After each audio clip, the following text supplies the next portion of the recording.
ప్రపంచవ్యాప్తంగా game changer చిత్రం 11 రోజుల కలెక్షన్ రిపోర్ట్ ఏంటనేది మనం విశ్లేషణ చేసుకునేటువంటి ప్రయత్నం చేద్దాం. ప్రస్తుతం మనతో పాటున్నారు ప్రముఖ సినీ విశ్లేషకులు, ప్రముఖ సీనియర్ జర్నలిస్ట్ అగ్నిమూర్తి గారు. సార్తో మాట్లాడదాం.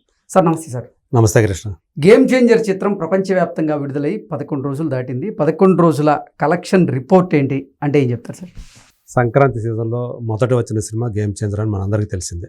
ఒక శంకర్ లాంటి ఒక దిగ్దర్శకుడు, ఇండియాలోని టాప్ డైరెక్టర్స్లో ఒకరు, ఫస్ట్ టైం తెలుగులో డైరెక్ట్ చేసినటువంటి సినిమా కాబట్టి దీని మీద చాలా మంది అటెన్షన్ ఉండాల్సి ఉంది.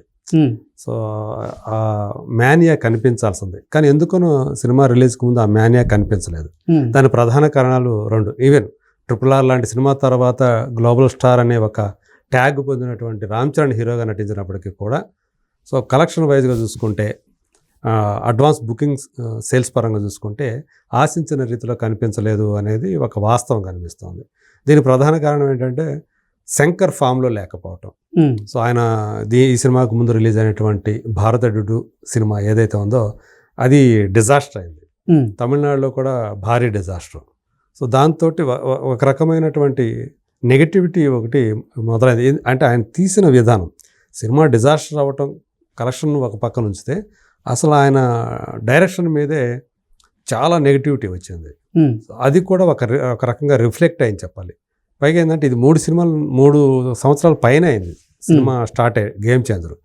దీంతో దాని మీద ఉన్నటువంటి ఇంట్రెస్ట్ అనేది జనాల్లో లూజ్ అయిపోయిందనే చెప్పాలి. వచ్చినటువంటి ప్రమోషనల్ కంటెంట్ కూడా వాళ్ళు ఆశించిన రీతిలో లేదు అనేది ఒకటి. ఎందుకంటే వాళ్ళు బాగా మంచి ఎమోషనల్ యాక్షన్ థ్రిల్లర్ లాంటిది ఎక్స్పెక్ట్ చేశారు వాళ్ళు. సో ఇక్కడ చూస్తేనేమో ఆ ప్రమోషన్స్లోనే అంత అనిపించలేదు. ఏదో కొంచెం క్లాస్గా కనపడుతుంది. ఏంటిది అసలు బజ్జే లేకుండా, అదే మనం అంటుంది హైప్ కానీ బజ్ కానీ మనకు కనిపించలేదు అది. సో అదే ముందు బుకింగ్స్లో కూడా, టికెట్ బుకింగ్స్లో కూడా అదే కనిపించింది. సో ఇప్పుడు 11 రోజులు పూర్తి అయిపోయింది, ఇవాళ 12వ రోజు నడుస్తూ ఉంది. ఈ 11 రోజుల కలెక్షన్ చూసుకుంటే ఎక్కడ కూడా బ్రేక్ ఈవెన్కి సమీపానికి కూడా రావట్లేదు. ఏ ప్రాంతం తీసుకున్నప్పుడు కూడా ఓవర్సీస్ అయినా అంతే ఉంది, 2 తెలుగు రాష్ట్రాలైంది, నార్త్లో అలాగే ఉంది, అలాగే శంకర్ సొంత రాష్ట్రమైనటువంటి తమిళనాడు అయితే మరీ ఘోరంగా ఉంది. Double disaster. అక్కడ 15 అంటే ఆయన సొంత ప్లేస్లో అయినప్పటికీ కూడా దీన్ని కొనటానికి డిస్ట్రిబ్యూటర్లో పెద్దగా ఆసక్తి చూపలేదు. అందుగురించి అది కేవలం 15 కోట్ల రూపాయల వాల్యూతోనే అక్కడ రిలీజ్ అయింది. మరి 15 కోట్ల రూపాయల వాల్యూతో రిలీజ్ అయితే కలెక్షన్స్ ఎలా ఉన్నాయంటే అందులో 30% అంటే 50% కూడా లేదు. అంటే 33% అంటే 5 కోట్లు అనుకున్నాం, అది కూడా రాల. 5 కోట్ల కంటే తక్కువే షేర్ వచ్చింది అనేది మనకి 4.5 కోట్లే వచ్చింది ఈ 11 రోజుల్లో అనేది మన ట్రేడ్ వర్గాల వాళ్ళు చెప్తున్నటువంటి మాట. దాన్ని బట్టి మనం అర్థం చేసుకోవచ్చు. సొంత రాష్ట్రంలో కూడా ఎవరు కూడా శంకర్ సినిమా అని చెప్పేసి పొలోమని వెళ్ళలేదు. వాళ్ళు కూడా దీన్ని మొత్తం కూడా వాళ్ళు సీరియస్గా తీసుకోలేదు. అసలు ఈ సినిమాని గేమ్ చేంజర్ అనేది శంకర్ సినిమా అనేదాన్ని వాళ్ళు అసలు సీరియస్గానే తీసుకోలేదని మనకు దీన్ని బట్టి అర్థమవుతోంది. మొత్తం వరల్డ్ వైడ్గా చూసుకుంటే 221 కోట్ల రూపాయల వాల్యూ తోటి ఇది రిలీజ్ అయితే ఇప్పుడు చూసుకుంటే దాంట్లో సగం కూడా రాలేదు వరల్డ్ వైడ్గా చూసుకున్నప్పటికి కూడా. సో మన దగ్గర ఉన్నటువంటి సమాచారం ప్రకారం అయితే 11 రోజుల్లో ఇది 107 కోట్ల రూపాయల లోపే షేర్ సాధించింది వరల్డ్ వైడ్గా అని మన దగ్గరకు ఉన్నటువంటి సమాచారం. గ్రాస్ పరంగా చూసుకుంటే 196 కోట్ల రూపాయల లోపులే ఉన్నది అనేది సమాచారం. సో అదే నేను ఇంకా 4.5 అన్నాను, ఇక్కడ నా దగ్గర ఉంటే 4,22,00,000 అంట 11 రోజులకు వచ్చిన తమిళనాడులో వచ్చిన షేర్. ఓకే. సో యాక్చువల్గా దీనిది 15 కోట్ల రూపాయల వాల్యూ అక్కడ.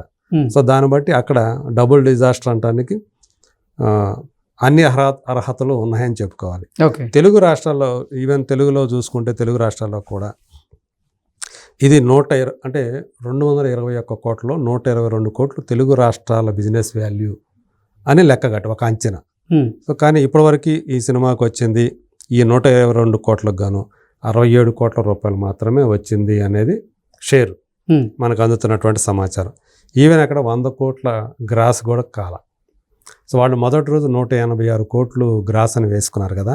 అసలు మొత్తంగా చూసుకుంటే ఇప్పటిదాకా వచ్చింది 196 కోట్ల రూపాయలు 11 రోజులకి. ఓకే. దాన్ని బట్టి వాళ్ళు ఎంత ఎగ్జాగరేట్ చేశారో మనం అర్థం చేసుకోవచ్చు.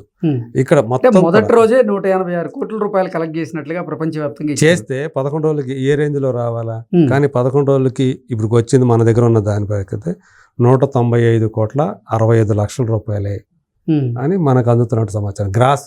ఉమ్. సో అంత ఎగ్జాగరేట్ చేసి వాళ్ళు మొదటి రోజు వేశారనేది మనకు అందుతున్నటువంటి సమాచారం. ఈవెన్ కర్ణాటక కానివ్వండి, కేరళ కానివ్వండి. కేరళలో అయితే మరీ ఎంత దారుణం అంటే ఇప్పటిదాకా వచ్చిన షేరు 25 లక్షల రూపాయలు మాత్రమే. 25 లక్షలు అంతే కేరళలో. గ్రాస్ ఎంత సార్? అంటే మనకి ఇక్కడ గ్రాస్ రాదు, దీంట్లో రాదు. సో మనకు వచ్చే షేర్ మాత్రం వచ్చింది. వరల్డ్ వైడ్గా చూసుకున్నప్పుడు టోటల్గా అలాగే తెలుగు రాష్ట్రాలకు వచ్చినప్పుడు మాత్రం మనకి గ్రాస్ ఒకటి వస్తుంది. ఇది మాత్రం షేర్ వచ్చింది మనకి. ఓకే. సో అంటే దానికి డబుల్ వేసుకో ఒకవేళ ఈవెన్ అక్కడ డబుల్ వేసుకో అంటే 1 CR కూడా కలెక్ట్ చేయలేకపోయింది. 50 లక్షలే ఉన్నట్టు. ఒకవేళ గ్రాస్ డబుల్ వేసుకున్నా 50 లక్షల లోపలే ఉన్నట్టు అనమాట. సో అంత ఇదిగా డిజాస్టర్ అయిందని చెప్పేసి చెప్తూ ఉన్నారు. యాక్చువల్గా 2 కోట్లు దీని అక్కడ వాల్యూ. ఆ 2 కోట్లు ఎంత వచ్చిందో చూడండి మీరు. ఓకే. బ్రేక్ ఈవెన్ అయ్యే పరిస్థితి అయితే అక్కడ కూడా అంటే 10% అనమాట. 10 అంటే 12% లోపలే అక్కడ రికవరీ అనేది వచ్చింది. సో ఓవరాల్గా ఇప్పటివరకు చూసుకుంటే ఆ రికవరీ శాతం కూడా చూసుకుంటే 48% రికవరీ వచ్చింది వరల్డ్ వైడ్గా. ఓకే. అనేది మనకి ట్రేడ్ వర్గాల వాళ్ళు చెప్తున్నటువంటి సమాచారం.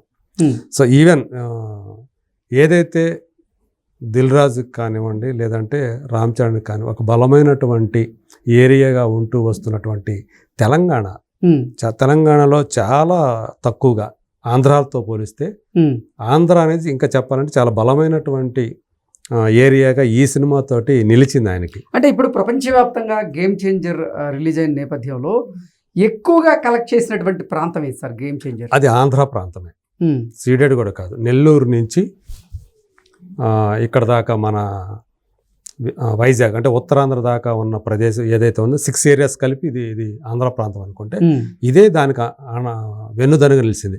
ఎందుకంటే తెలంగాణ, రాయలసీమ 2 ఏరియాలు కలిపినా కూడా ఆంధ్రాలో కలెక్ట్ చేసిన దానికంటే కూడా తక్కువ.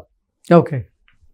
సో దాన్ని బట్టి మనం అర్థం చేసుకోవచ్చు ఆంధ్రానే ఎక్కువగా కలెక్షన్స్ వచ్చాయి. నైజాంలో ఎందుకు తగ్గినట్టు? నైజాంలో యాక్చువల్గా 43.5 కోట్ల రూపాయలు అని చెప్పేసి అంచనా. ఆ 43.5 కోట్ల రూపాయలు బిజినెస్ వాల్యూ. దానికి వచ్చింది ఇప్పటిదాకా 19 కోట్ల రూపాయలు వచ్చినాయి. సో దాని బ్రేక్ ఈవెన్ అయ్యేటువంటి పరిస్థితి కూడా కనపట్లా దగ్గరలో. బ్రేక్ ఈవెన్ కాదు, సగం కూడా రావట్లా, సగం కూడా కాల. సగం కూడా అవుతుందా లేదా? సగం కావాలంటే 21.5 22 కోట్లు రావాలి. ఇప్పుడు వచ్చింది 19 కోట్ల రూపాయల లోపల. ఇంకా 3 కోట్లు వస్తాయా అది కూడా డౌటే తెలంగాణలో. ఎందుకంటే ఇప్పుడు బాగా సగానికి సగం వేసుకున్నా కానీ, ఎందుకంటే ఇక్కడ లక్షల్లోనే వస్తుంది, ఇప్పుడు కోట్లో రావట్లా. అంత బాగా డల్ అయిపోయింది ప్రస్తుతం. డిస్ట్రిబ్యూటర్ల పరిస్థితి ఏంటి సార్? అంతెందుకు మొత్తం కలిపి 2 తెలుగు రాష్ట్రాల్లో 11వ రోజు నిన్న ఎంత కలెక్ట్ అయిందంటే షేరు కేవలం 34 లక్షల రూపాయలు. కోటి రూపాయలు కూడా రా. దాన్ని బట్టి మనం అర్థం చేసుకోవాలి. వరల్డ్ వైడ్గానే 11వ రోజు వచ్చింది కేవలం 52 లక్షలు వరల్డ్ వైడ్గా షేర్. అంటే వరల్డ్ వైడ్గా కూడా 1 CR కూడా కలెక్ట్ చేయలే షేరు. గ్రాస్ అయితే అయింది సార్. ఈ పరిస్థితుల్లో డిస్ట్రిబ్యూటర్ల పరిస్థితి ఏంటంటారు అసలు? అదే ఇక్కడ డిస్ట్రిబ్యూటర్లు అనేవాళ్ళు నిజంగానే నిండా మునిగిపోయారు. అయితే వాళ్ళలో ఎక్కువ మందికి సంక్రాంతికి వస్తున్నాం సినిమాను కూడా ఇచ్చాడు ఆయన. ఓకే. సేమ్ వాళ్ళ రెగ్యులర్ బయ్యర్సే దాన్ని తీసుకున్న వాళ్ళే దీన్నే. అది అతి కొద్ది మంది మాత్రమే విడిగా సంక్రాంతికి వస్తున్నాం కొన్నారు. వాళ్ళ పండగ చేసుకుంటున్నారు వాళ్ళు, గేమ్ చేంజర్తో నిమిత్తం లేకుండా. గేమ్ చేంజర్ కొని సంక్రాంతికి వస్తున్నాం సినిమాను కూడా కొన్న వాళ్ళకి ఆ సినిమా లాసుల్ని 100% పొడచకపోయినా 80% కవర్ చేసేస్తుంది. 80 to 90% కవర్ చేసే అవకాశాలు సంక్రాంతికి వస్తున్నాం వల్ల కలుగుతున్నాయి. అందువల్ల వాళ్ళు గొడవ చేయట్లేదు. అయితే ఈ పాటికి ఇంటర్నల్గా చాలా గొడవలు అయిపోతూ ఉండేవి. వాళ్ళందరి పరిస్థితి కూడా దారుణంగా ఉండేది. సో ఇప్పుడు సంక్రాంతికి వస్తున్నాం అదే నిర్మాత కావటం వల్ల వాళ్ళందరూ కూడా గట్టెక్కుతున్నారని చెప్పేసి చెప్పుకోవచ్చు. అది ప్రస్తుతం అంటే గేమ్ చేంజర్ అనేది తమిళనాడులో అంటే శంకర్ సొంత రాష్ట్రంలో అనేటువంటి అక్కడ బాగా డల్గా ఉంది, డబుల్ డిజాస్టర్ అయింది. అంటే సౌత్లో మొత్తం కూడా ఒక రకంగా చెప్పాలంటే తెలుగు నాట కాకుండా మిగతా 3 రాష్ట్రాల్లో వాషౌట్ అయిపోయింది. తెలుగు నాట కూడా చూసుకుంటే ఒక్క ఆంధ్ర ప్రాంతం, కోస్టల్ ఉత్తరాంధ్ర ఇక్కడ మాత్రమే బాగుంది. సీడెడ్ కూడా తక్కువగానే ఉండే, నైజాం కూడా 50% కూడా రాని పరిస్థితి మనకు కనిపిస్తుంది. ఓకే, అది trend. Okay sir, thank you. Thank you.